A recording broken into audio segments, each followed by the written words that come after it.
हिंगवे यांनी मोहोळ यांच्याशी सुद्धा संवाद साधलाय। बघूया त्यांनी नेमकी काय बाजू मांडली। पुण्यातील जैन बोर्डिंग प्रकरण चांगलंच गाजलं। रवींद्र धंगेकर जे शिंदे गटाचे नेते आहेत त्यांनी अत्यंत प्रमाणात टीका टिप्पणी केली पुण्याचे खासदार आणि केंद्रीय राज्यमंत्री मुरलीधर मोहोळ यांनी।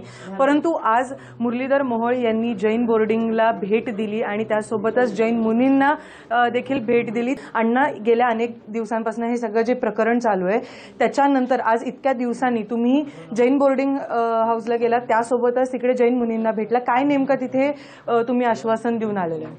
मी गेले काही दिवस आपण पाहिले की या सगळ्या याच्यामध्ये खूप आरोप प्रत्यारोप झाले। मी त्या विषयाला महत्त्वच देत नाही। कोणी काय बोलेल हे मी आता आम्ही कोणीच विचार करत नाही। तिकडे काय बोलायचं बोलू दे कुणाला, कारण ज्याला सत्यता नाही, ज्याच्या हातात काही पुरावा नाही, ते कोणी काय बडबडतं ते सोडून देऊ। दुसऱ्या बाजूला या पहिल्या दिवसापासून कुठल्याही पुण्यातल्या जैन बांधवानं वैयक्तिक याच्यामध्ये मुरलीधर मोहोळाचं नाव कधीच घेतलं नाही।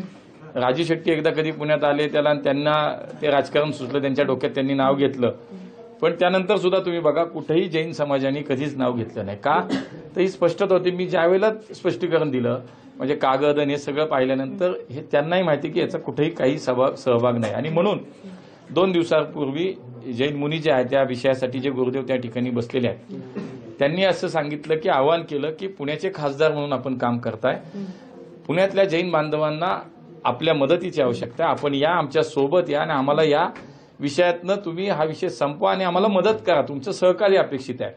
आणि म्हणून 2 दिवसापूर्वी त्यांनी व्हिडिओही केला, तोही आपण सगळ्यांनी पाहिला असेल। आणि आज प्रत्यक्षात त्यांचं एक शिष्टमंडळ आलं।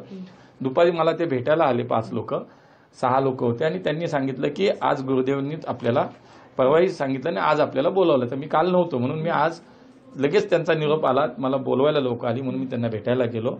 व्यवस्थित शांततेत चर्चा झाली।